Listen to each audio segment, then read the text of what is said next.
तो गए, वहां रुके। जब वापस आए घर में तो अपने कुर्ता खोलते हैं तो उसमें देखते हैं 20 रुपए का नोट पड़ा हुआ है। महा आश्चर्य होता है इनको, इनकी आंखों में आंसू आ जाते हैं। दोस्तों नमस्कार, मैं अमरीश कुमार शर्मा फ्रॉम मुंबई आप सबका मिरेकल मॉर्निंग के इस सेशन में स्वागत करता हूं। Miracle morning, the journey from a great thinker to a great doer. एक ऐसी यात्रा जो हमें सोच से, विचारों से उठाकर कर्म की ओर प्रेरित करे। और अपना टॉपिक चल रहा है हैप्पीनेस इन फैमिली। परिवार के अंदर प्रेम, उसके कारक क्या क्या हैं, क्या उसको इफेक्ट करता है, कैसे उसको बढ़ाया जा सकता है। क्योंकि अगर परिवार में प्रेम है तो आप विश्व विजेता बन सकते हैं। विश्व विजेता बनने का मतलब कि आप अपने उन सारे आयामों को पूरी कर सकते हैं, सारे लक्ष्य को प्राप्त कर सकते हैं। आज के डेट में लोग लक्ष्य नहीं प्राप्त कर रहे, उसका मेन क्या कारण है? मैक्सिमम एनर्जी आपको अपने घर संभालने में लगा हुआ है। आपने अक्सर सुना होगा, बच्चे को शादी हो जाती है ना तो उसका प्रोग्रेस रुक जाता है। हर एक माँ बाप कहते हैं यस और नो, बच्चे की शादी होगी उसका प्रोग्रेस रुक जाएगा। अगर सच बताऊं तो मैं अपना जीता जागता उदाहरण हूं। हमारी शादी हो गई थी, उसके बाद हमें नौकरी लगी, उसके बाद जीवन के सारे कार्य हुए। यह एक मिथ है कि बच्चे की शादी हो जाएगी तो प्रोग्रेस रुक जाएगा, लेकिन बहुत सारे केसों में संभव है, यही होता है। एक बार सोचने की जरूरत है ऐसा क्यों होता है। क्योंकि शादी होने के बाद एक अच्छा खासा इंसान घर में ऐसी स्थिति में आ जाता है, कभी पत्नी की सुनो, कभी भाई की सुनो, कभी बहन की सुनो, कभी माँ की सुनो, कभी पिता की सुनो, और सबको सबके प्रति कंप्लेन है, और सुनाने वाला एक ही बंदा है जिसकी शादी हुई है। सबकी नजर में बदल गए हो तुम, और वहीं से शुरुआत हो जाती है। तब बंदा कहता है कहां फंस गए यार शादी करके। यस, मेरा कहने का तात्पर्य है कि जब आपकी एनर्जी घर के कलह में लगने लग जाता है तो आप वही एनर्जी जो अपने विकास में लगाते हो समाप्त हो जाता है। दो भाइयों के अंदर अगर कलह शुरू हो गई, विकास का कार्य रुक गया। भाई बहन में, ननद भौजाई में, सास पुतोह में जहां कलह हुई वहीं से विनाश प्रारंभ हो जाता है। और हमें पता चलता है क्या फर्क पड़ता है? बहुत फर्क पड़ता है। घर से बाहर ऑफिस को जा रहा है, मुस्कुरा करके जाता है या मुंह फुला करके जाता है। यस दोस्तों, और इसीलिए बहुत ही इंपॉर्टेंट है यह topic, happiness in a family, and we all are enjoying it. आप लोगों का जो रिस्पॉन्स मिल रहा है इस सेशन में बहुत ही जबरदस्त है। हमें इन चीजों की शुरुआत करनी है। प्रेम कैसे बढ़ता जाए परिवार में, हमारे समाज में, और हम सबको मिलकर इसमें योगदान करना है। फीलिंग्स इन ए रिलेशनशिप की हमने शुरुआत की थी, जो ट्रस्ट से प्रारंभ होता है। सम्मान, स्नेह, देखभाल, मार्गदर्शन, श्रद्धा, महिमा, आभार, और उसका अंतिम जो पड़ाव है वह है प्रेम। और इसी प्रेम के द्वारा हम पूर्ण होते हैं। परिवार में प्रेम के बहुत सारे आयाम हैं। वे आयाम हैं, सबसे पहला जो हमने बात किया था, स्टोर्स फैमिलियर लव, जो एक बच्चे को परिवार में प्राप्त होता है जहां वो नया जीवन प्रारंभ करता है। और दूसरा लव होता है अफेक्शनेट लव। हम इस पे अभी बातें कर रहे हैं। अफेक्शनेट लव वह लव है जिसमें रोमांस नहीं होता है। A love that runs deep in true friendship without romantic attraction. आज तो प्रेम को एक ही नजरिए से देखा जाए। आप किसी से कह दो ना कि उसको प्रेम हुआ है, बस अगला समझता है कि इसको रोमांस हो गया है। नहीं दोस्त, रोमांस जीवन का इंपॉर्टेंट पड़ाव है, लेकिन प्रेम के जो विभिन्न पहलू हैं वे भी अपने आप में अद्भुत हैं। कल हमने भाई भाई के प्रेम के बारे में समझने की कोशिश की। भाई भरत का एग्जाम्पल हम लोगों ने लिया। हर एक गांव में भाई भरत मिलते हैं, ऐसा नहीं है, कोई इतिहासों में ही है। और उसके लिए करना कुछ नहीं है, एक ही फार्मूला है। जीवन में इंपॉर्टेंस किस चीज का है, परिवार का या पैसा का? उस इंपॉर्टेंस को डिसाइड कर लीजिए और सारा व्यवहार आपको उसी के हिसाब से हो जाता है। इंपॉर्टेंस क्या है, लोग या वस्तु, रिलेशन या स्वार्थ, परिवार या पैसा? बस सिंपल सी कैटेगराइज कर लीजिए और आपको जीवन को समझना आसान होगा। आज भाई भाई को एक प्रतिद्वंदी के रूप में देखा जाने लगा है। लोग तुलना कर देते हैं, तुम्हारे भाई का घर इतना बड़ा है, तुम्हारा घर इतना बड़ा है, लो भैया शुरू हो गई। अरे देखो ना प्रेम कितना बड़ा है। हमें इस नजरिया को बदलना होगा। हम सबको किसी की भी तुलना करनी है तो भाइयों से तुलना मत करना, उनके प्रेम के बारे में समझना, क्योंकि आप ही एक समाज का निर्माण करोगे। न अपने भाइयों से तुलना, न किसी और को भाइयों से तुलना। आज हम बात करने वाले हैं इसी विषय पे, एक महत्वपूर्ण पहलू जिसकी नाम है बहन। भाई भाई का प्रेम बंटता है क्योंकि प्रॉपर्टी बंटती है। हमारी संस्कृति में भाई और बहन का प्रेम बड़ा ही सुंदर, सम्माननीय और प्रेम से परिपूर्ण रहा है। इस नाजुक रिश्ते को हमें एक बार जानने की जरूरत है, भाई बहन के अस्तित्व को पहचानने की जरूरत है। जब तक भाई बहन बच्चे होते हैं आपस में बहुत ही प्रेम होता है, जब वे बड़े होते हैं तो यह प्रेम कम होने लगता है। वे लोग लकी होते हैं जिनकी बहनें होती हैं, या जिसके भाई होते हैं, वो बहनें लकी होती हैं जिसके भाई होते हैं। और जब नहीं होते हैं तो अपने संस्कृति में बनाने का भी प्रोविजन है। किसी को मान कर देखो एक बार भाई, वो अपना जीवन कुर्बान कर देता है। किसी को मान करके देखो बहन, वो हर एक राखी पे ही नहीं, हर एक क्षण आपको याद करती है। हमारी संस्कृति में सिखाया जाता है। विवेकानंद जी जब शिकागो महासम्मेलन में 1893 में जब उन्होंने भाषण दिया था, उन्होंने एक ही चीज कहा था, brother and sisters of America. भाई और बहन, यह उस परिप्रेक्ष्य के लिए बहुत ही अद्भुत चीज था कि कोई किसी को भाई बहन कैसे बना सकता है। वहां तो लेडीज और जेंटलमैन का function. Yes, the moment you से भाई और बहन, उसी समय अपनापन झलकता है। और बहन कहते ही आपके दिलो दिमाग में पवित्रता आती है। कौन सा रिश्ता पवित्र है और अपवित्र है, यह आपके बोलते ही आपके अंदर विचार पे जो प्रभाव पड़ता है उसी पे आ जाता है। लेकिन आजकल तो यूट्यूब पे नौटंकियां सिखाई जाती है कि कोई लड़की लड़के को भाई कह देता है तो वह मुंह फुला के घूम लेता है, और फिर वो बोलती मैं तो मजाक कर रही थी, अपनी संस्कृति का मजाक कर रहे थे। फिर एक और देखो, पवित्र रिश्तों का क्या औचित्य होता है मेरी जो समझ है उसके हिसाब से। माँ के शब्द में जो ही जी लगा देते हैं तो माँ से दूरी बढ़ जाती है, माँ सास बन जाती है। माँ जी पुतोह जब घर में माँ जी का इस्तेमाल करती है तो सासू के लिए कर रही होती है, और माँ का इस्तेमाल जब कर रही है तो अपनी माँ के लिए कर रही थी। यस और नो, कभी कभी सम्मान देना दूरी बढ़ाने के बराबर होता है, और इन दो रिश्तों में तो बहुत ही महत्वपूर्ण है। माँ अपनी माँ को कहते हैं और माँ जी कहते ही माँ सास बन जाती है। बहन अपनी बहन को कहते हैं या उसको कहते हैं जिसको बहन मानते हैं, और जो ही बहन जी कह देते हैं एक पराई स्त्री को कहने का तरीका ढूंढते हैं। हमेशा ध्यान रखना, अगर किसी को बहन कहते हो तो बहन ही कहना, बहन जी कहने की जरूरत नहीं है। और हाँ, इस रिश्ते की मर्यादा का ध्यान रखना। बहन होता क्या है, जो बहन करती है अपने परिवार के संस्कारों का, घर की मान मर्यादा का, और वह संस्कार आपके घर का नाज होता है। वह बहनों का संस्कार ही आपके कुल की, लोग बोलते हैं कि इनका कुल महान है। हमारे देश में बहनों ने कुर्बानियां दी है, संस्कृति रही है जौहर की, यह भारत के ही अंदर है। अपने आप को, अपने अक्षुणता को, अपने पवित्रता को बरकरार रखने के लिए हमारी बहनों ने सब कुछ किया है। कभी तलवार उठाई है तो कभी अग्निदाह किया है। उस पवित्रता का नाम है बहन। हमारे देश की बहनें शूर्पणखा नहीं रही हैं, जो पहले अपना नाक कान कटवाए और उसके बाद पूरे कुल का नाश करवाए।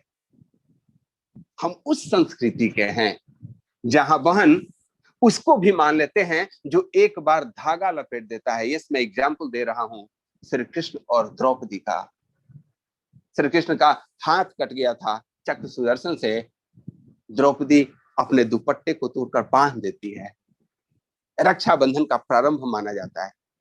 और उसके बाद भगवान वचन देते हैं कि तुमको जब भी जरूरत होगी यह कृष्ण तुम्हारे साथ खड़ा होगा। जहां 5 महारथी पति काम नहीं आते हैं, वहां एक भाई काम आता है। कोई खून का रिश्ता नहीं, कोई रोमांटिक लव नहीं, दो प्राणियों में, दो जीव में दो महान आत्माओं में बनता है, वह रिश्ता है बहन भाई का रिश्ता।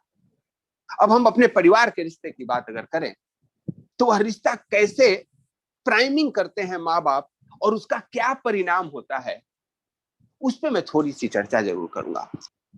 एक बहुत सुंदर कविता हमें अभिषेक अग्रवाल जी की याद आती है कि बहन अक्सर बड़ी होती है, बहन अक्सर बड़ी होती है, उम्र में भले ही छोटी हो, लेकिन एक बड़ा सा एहसास लिए खड़ी होती है। बहन अक्सर बड़ी होती है, बहन अक्सर बड़ी होती है। जो तुम रूठ जाओ तो मना लेगी, जो तुम रूठ जाओ तो मना लेगी, जो कोई उलझन हो तो सुलझा देगी, हर परेशानी को दूर कर दे, ऐसी वो जादू की छड़ी होती है। बहन अक्सर बड़ी होती है, बहन अक्सर बड़ी होती है। हर मुसीबत में, हर मुसीबत की वो साथी है, हर दर्द की उसे दवा आती है।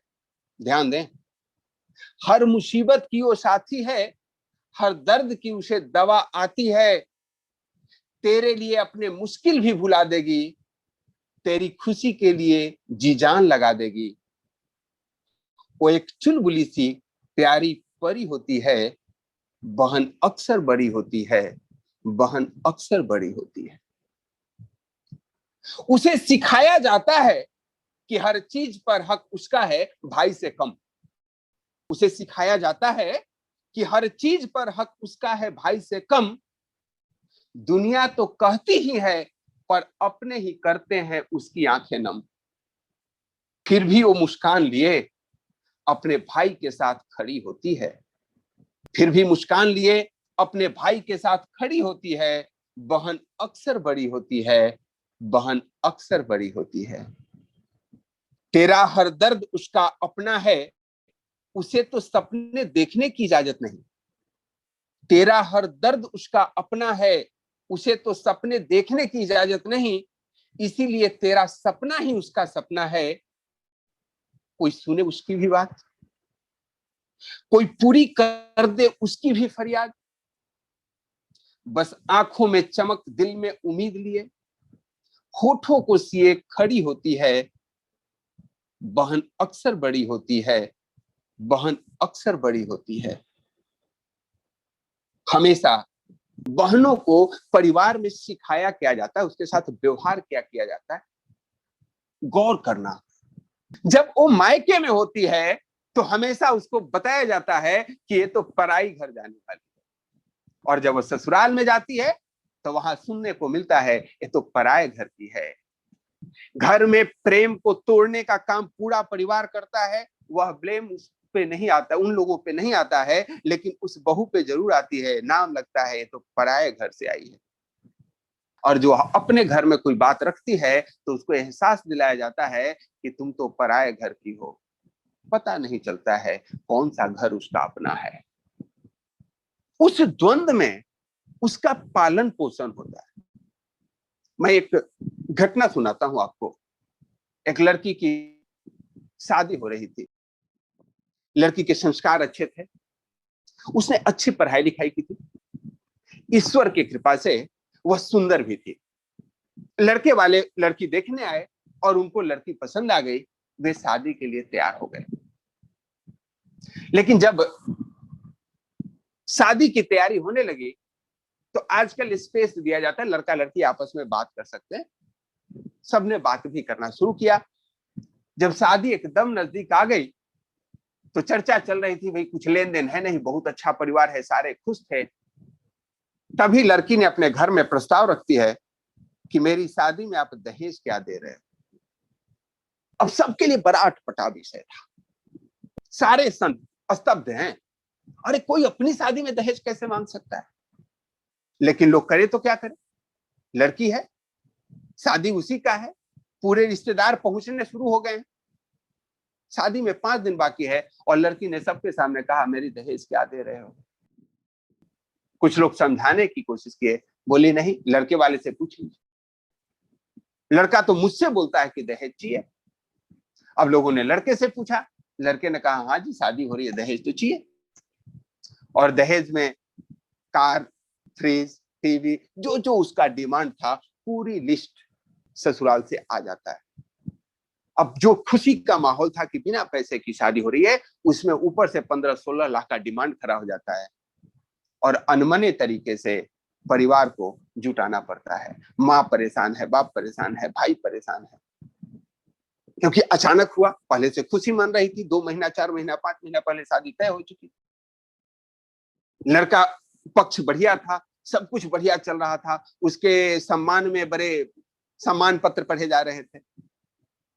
खैर, माता पिता को रिश्ता पसंद था, उन्होंने तैयारी की, सारा सामान आ गया।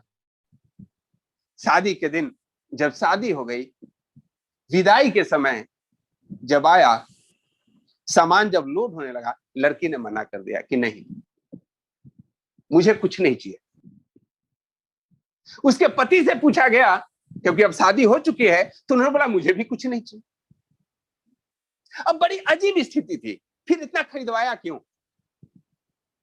तो उस लड़की ने जो बात कही वह मैं आपको सुनाना चाहता हूं।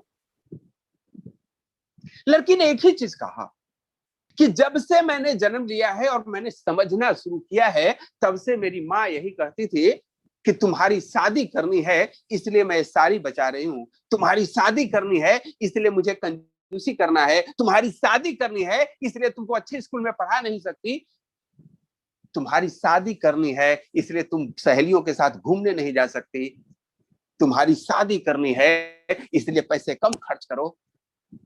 और मेरे जीवन में यही लगा कि मेरी शादी करनी है, मेरे माता पिता को इतना खर्च करना है, इसीलिए मैंने पूरा जीवन डर डर के बिताया अपने घर में कि मैं अपने माँ बाप का सम्मान नहीं, उनका अपमान हूं। कभी सोचा नहीं मैंने कि क्या मेरे पास वह स्वच्छंदता क्यों नहीं है जो भाई के पास है, क्योंकि तुम्हारी शादी करनी है। और जब शादी होने लगी हमारी, तो उनको कुछ नहीं लग रहा था, क्योंकि उन्होंने पूरे जीवन अर्जन किया था और मैंने पूरे जीवन त्याग किया था। मैं जानना चाहती थी कि उस त्याग की कीमत क्या होती है। इस दहेज की गाड़ी, इस दहेज की टीवी, दहेज का फ्रिज, अपने मां को बोलती है कि मां नहीं चाहिए। हमारे बचपन के सामने इसकी कोई कीमत नहीं है और यही कारण है कि मैं इसको खरीदवाने के बाद भी आपके लिए वापस छोड़ करके जा रही हूं। लेकिन यह सामान मेरा बचपन नहीं लौटा सकती। जितने भी माता पिता यहां इस सेशन को सुन रहे हैं, जीवन में एक चीज ध्यान रखना, आपकी बेटियां आपके भरोसे जन्म नहीं ली हैं, बच्चे उसके भी पल जाते हैं जिसके माँ बाप नहीं होते हैं। हमारा समाज कितना दूषित हो गया है कि हम लोग अपने अपने बच्चों से जुर्म करने लगे। हम शुरू से ही भाई बहनों में दूरी पैदा कर देते हैं। जब बहन की शादी हो जाती है तो उस स्थिति में देखिए, भाई और बहन हर एक चीज शेयर करते थे, एक दूसरे से बातें करते थे। दोनों की शादी हो गई, बहन अपने घर चली गई, भाई के भी घर में पत्नी आ गई। दोनों स्थितियां में एक स्त्री या एक नारी, एक लड़की किसी दूसरे परिवार में जाती है, वहां के लोगों के सारे रूल रेगुलेशन उस पर लागू हो जाते। हर एक चीज में ताने दिया जाता है कि तुम्हारे माँ बाप ने क्या सिखाया। वही घर में खुद की लड़की उदंड की तरह बात कर रही है, सबको स्वीकार है, सभी उस पर हंसते हैं, और अगर बहू ने बात कर ली तो सबके सर पे पहाड़ टूट जाता है, उसके आचरण पे सवाल उठते हैं।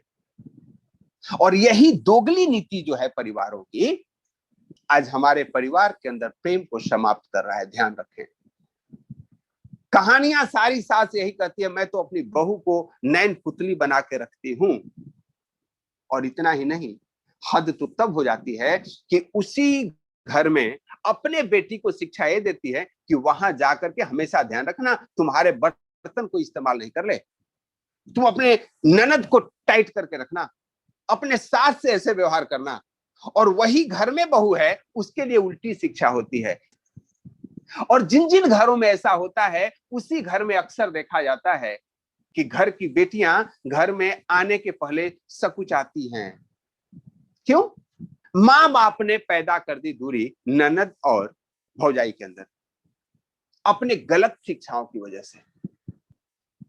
हर एक माँ बाप यही चाहता है मेरे बच्चे की बहू जो आए एकदम परफेक्ट हो, लेकिन जब मेरी बेटी उस घर में जाए तो उस घर की मालकिन हो। आपकी बहू आए दासी हो और आपकी बेटी मालकिन जाए, हैव वन स्टैंडर्ड, क्योंकि यह भी किसी की बेटी है और आपकी भी बेटी कहीं बहू बनेगी। उसको प्रेम की शिक्षा दो, दूषित मत करो, उसके मन मस्तिष्क को कमजोर मत कीजिए। उसके अंदर विचारों की क्या कीमत है, आपको इनरिच करने की जरूरत है। नारी त्याग की प्रतिमूर्ति है, लेकिन उसको शोषण का इंस्ट्रूमेंट मत बनाइए। आशा करता हूं कि आपको ये वीडियो अच्छा लग रहा होगा, तो इसको लाइक करना ना भूलें। और हाँ, आप चाहते हैं कि ऐसे कंटेंट आपको हमेशा मिलते रहें तो चैनल को सब्सक्राइब अवश्य करें। किसी किसी बहन भाई का प्रेम जब आप देखेंगे आह्लादित हो जाएंगे। मैं अगर अपने घर की बात कहूं तो ईश्वर कृपा से मेरे पिताजी की 6 बहनें थी। We are so rich in relationship, और इतना प्यार था भाई बहनों में कि अभी भी मैं भाव विभोर हो जाता हूं जो मेरी बुआ हम लोग का ध्यान रखती है। एक कहानी मेरे पिताजी सुनाया करते थे अक्सर कि किसी समय फसल काफी कमजोर हुआ था और समय बाढ़ आने की वजह से सारा फसल समाप्त हो चुका था। रिश्तेदारी में आना जाना लगा रहता। वो एक अपनी बहन से मिलने गए थे और जब वापस आए तो बहन, पहले आज ऐसा नहीं था कि मोटरसाइकिल से गए और गए उसी दिन घर से वापस आ गए, हाँ जी ना जी किए, नाश्ता किए, आधा छोड़ दिए और वापस आ गए। पहले लोग जाते थे अपने बहन के यहाँ या अपने रिश्तेदार के यहाँ, 1-2 दिन रुकते थे, वहां आस पड़ोस से भी मिलते थे, रिश्ते का आनंद ही अलग होता था। तो गए वहां रुके, जब वापस आए घर में तो अपने कुर्ता खोलते हैं तो उसमें देखते 20 रुपए का नोट पड़ा हुआ है। महा आश्चर्य होता है इनको, इनकी आंखों में आंसू आ जाते हैं। बोले छोटी बहन है, सिर्फ बहनों को देने के लिए होता है, लेकिन वो इतनी पागल है। उनकी स्थिति समृद्ध थी, उनके पति ऑफिसर थे, लेकिन हमारे यहाँ नियम रहा है हम बहनों के यहाँ से कुछ लेते नहीं है, लेने के लिए नहीं बनते हैं लड़कियों के यहाँ से। लेकिन उसकी अपनी भावना थी, अपने तरफ से क्या बड़े भाई को सहयोग कर सकती थी, ये उसके अंदर हृदय के उद्गार थे। यह मैं बात 80s की कर रहा हूँ, 1980s 82 की बात कर रहा हूँ। 20 रुपीज के बहुत बहुत बड़े महत्व थे, पूरा महीने का खर्चा निकल सकता था।